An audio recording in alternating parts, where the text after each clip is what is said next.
Today I thought I would show you how I do my makeup for camera work, such as when I'm doing commercials, TV shoots, or, special projects with AWS to do with Glow and all things startup. And I will show you what I do in terms of skincare and makeup for then passing this face over to a professional makeup artist to do the finishing touches, such as like eyeshadow and lipstick with liner or whatever. Otherwise, I will get lipstick all over my face while I'm sipping on a coffee. So there's some things best left to the professionals. But I got a lot of compliments on how I did this base, so I thought I would make this video and show you in case anyone has any special events where you might need to be photographed or, shot on professional cameras. Skin prep is like so important. For the shoot that I did a couple weeks ago, skin prep started like more than a week in advance. I did a different skincare mask every single night just to make sure that everything is fully detoxed so that I'm not gonna have any breakouts and everything is exfoliated, so I'm not gonna have any dry patchy spots. The night before, my skincare routine involves like a really good exfoliating serum. This has been my favorite and go-to for many, many years. They just reformulated it, so if you're looking for the old formula, I have my back stock of it listed on Glow. This is the Farmacy Honeymoon Glow Serum. Absolutely, cannot live without this. Just keeps pores clear. And then a super juicy overnight mask. Not an overnight cream, but like a mask. This has been my go-to for, again, many, many years since it's come out. The Used to the People Superberry Dream Mask. I use this almost every single night. However, recently I've also been rotating in the Farmacy Niacinamide Night Mask. This, they both leave your skin so juiced up and plump when you wake up in the morning. And I find that this one also makes your pores fully invisible. So these two are top two picks right now. And then when it comes to skincare in the morning, one thing I never put on is SPF, just because it does have reflective properties and not necessarily in a flattering way on camera because you just don't know what the lighting is going to be like. So I bypass, there's no SPF, and I always go right to a super hydrating serum. This keeps all the moisture fully locked in. And then with a moisturizer that is going to play really well with any other products that you put on top. Lately, I've been using the Farmacy Honey Halo Ultra Hydrating Ceramide Moisturizer. This has been absolutely perfect, especially for the winter. It acts as a really great primer as well, which I absolutely love. We're kind of getting into the makeup part. So as a base, first I use the Hollywood Flawless Filter. I don't always use this, but because I was shooting on set and I was shooting as me and not character, I like to have, really juiced up skin. So I just wipe the wand on the back of my hand and I just kind of put it all over. I always get so many compliments on my skin when I wear this underneath. Now, the next thing I use is the Hourglass Stick Foundation. This is a very buildable, very reliable foundation that I've been using for years. And what's awesome is that they have a great shade range. This is my perfect shade. This is when I use a good blending brush. This Merit one has been amazing for travel. The other travel brush that I absolutely love is the one from Nude Sticks. And I'm just gonna kind of blend it in.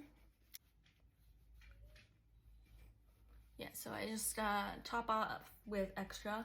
And is this a totally invisible coverage? No, the rest is for the makeup artist to kind of take over. Next up is some Gold blush.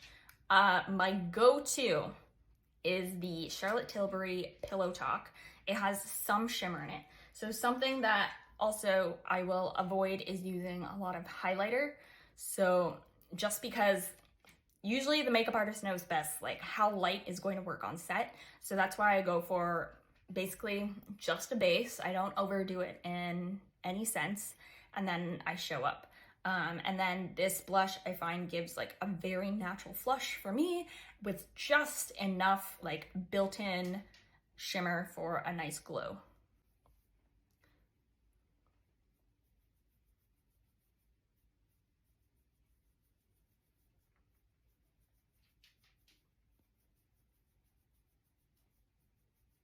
I'll get some of this middle color, just a little bit more. I'm just kind of like blend that into the tops of my cheekbones.